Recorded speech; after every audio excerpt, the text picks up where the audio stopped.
Good morning. Today is vlog day number 6, and so we have already finished their words of affirmations, prayer, and their Bible verse, and now we're getting ready for breakfast before we get going with the rest of the day, which is basically their homeschool.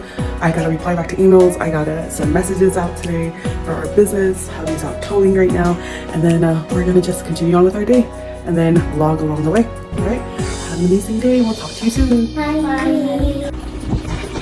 All right. I know. So this is a stolen car. I try to be a hero. I got my cut. So pulled this car all the way from over there. And we pulled it over, and now it started sinking down to the ground. All right, here we go. All right, so we finally got it out. We dragged it. The truck's sunk right here. Alright, so we finally got the car on the way, and happy camper.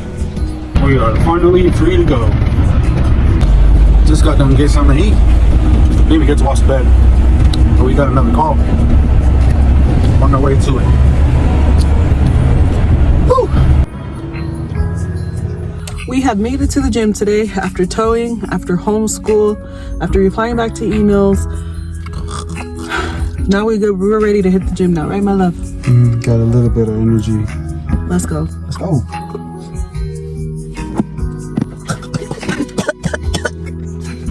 my God, you're trying to kill me, dude.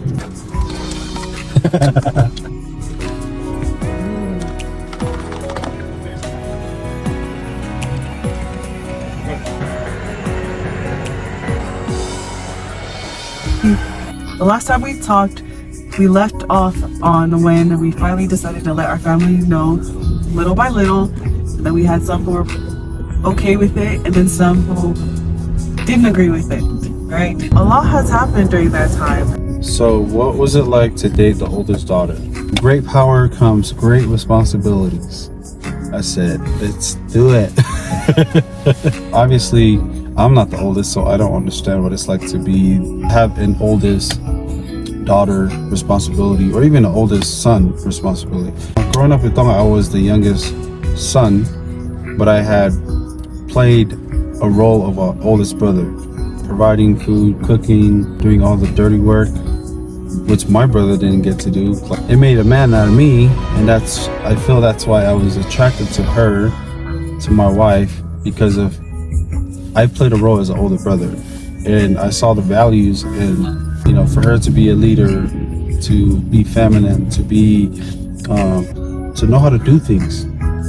And so I knew how to do things, but not here in America, in Tonga, to cook and to provide, to do all the dirty work, to do the cleaning and everything. That's what attracted me to you. And so I was for you. Now you know.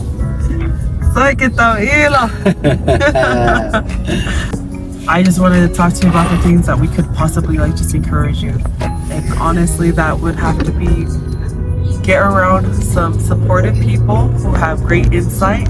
Get around people who are in relationships. Like, please do not take advice from healthy people. Relationships. Yes, healthy relationships. Please do not take advice from people who are single and cannot maintain a relationship or marriage.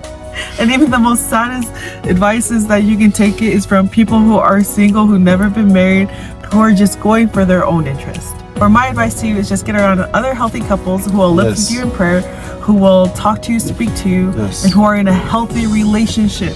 Preferably a Christian couple too. Yes. Somebody who understands, because marriage is a thing created by God, and relationship is something that's created by God, and if God is not in it, it ain't gonna work. It doesn't matter how you start off your relationship. This is the one thing we thought, because our relationship started off bad, we would never be anointed, we were never going to be blessed, we were never going to be that. Don't ever let anybody speak that over your marriage or relationship. Be around people who are going to speak life, goodness, greatness, and who will just cover your whole marriage and your relationship in prayer. And that was the hard part for us. We did not know how to navigate anything. Nobody had the fruit on the tree of a marriage and relationship that we were looking for until we met certain people who God just blessed us with, and we're forever grateful for them. We held on long enough to find the right people to help us. Yes, amen. Saddest people or the saddest situations in a relationship is knowing that some people are just sitting there waiting for your relationship to fall apart, just waiting and praying. Man, I hope they don't make it. Man, I hope that they found something. We've even had people wish that we were separated. They rather had seen a more broken family, a parent separated, kids separated. They didn't even care about all that. What they truly cared about was honestly just their own happiness.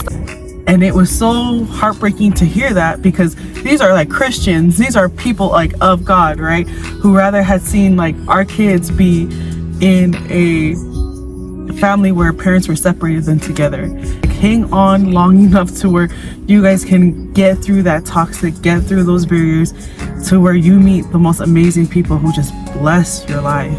How family would rather have seen us apart, right? It's crazy. It's a reality. When somebody is saying anything negative, anything evil, anything just poisonous about you and your relationship, the greatest thing about that is that it only reveals who they really are. Yeah. It only shows who they are. Regardless of what you do, we all make mistakes.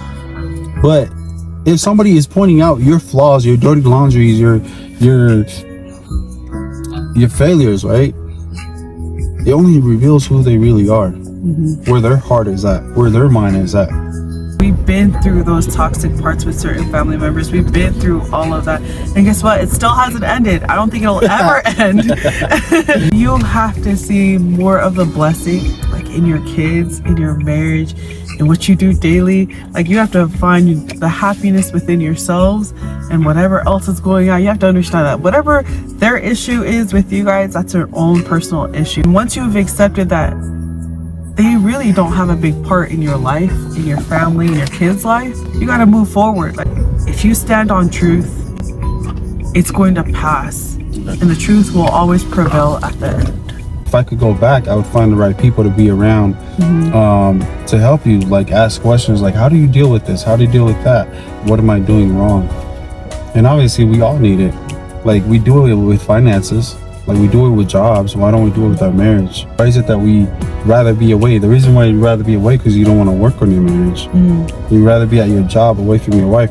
You're away for so long, your kids don't respect you. Your kids don't, your wife don't respect you.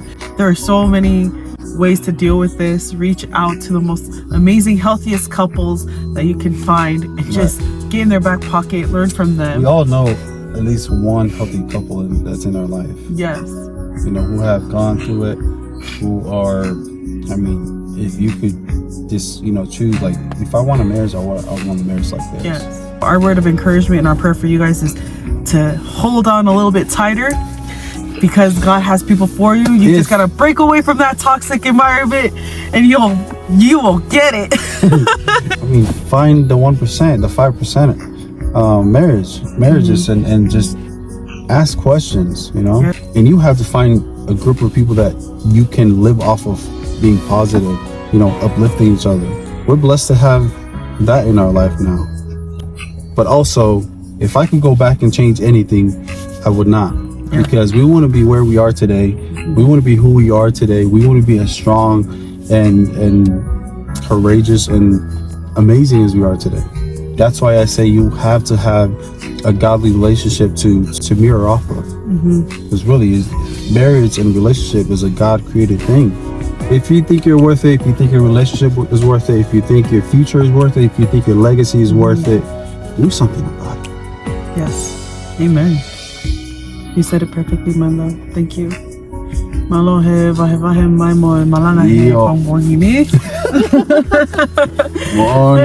We want to leave you off with encouragement and love and prayer, and we're gonna end it off here, because the next one we'll talk about is how we got married. The marriage part. And then on to the next. And we love you guys.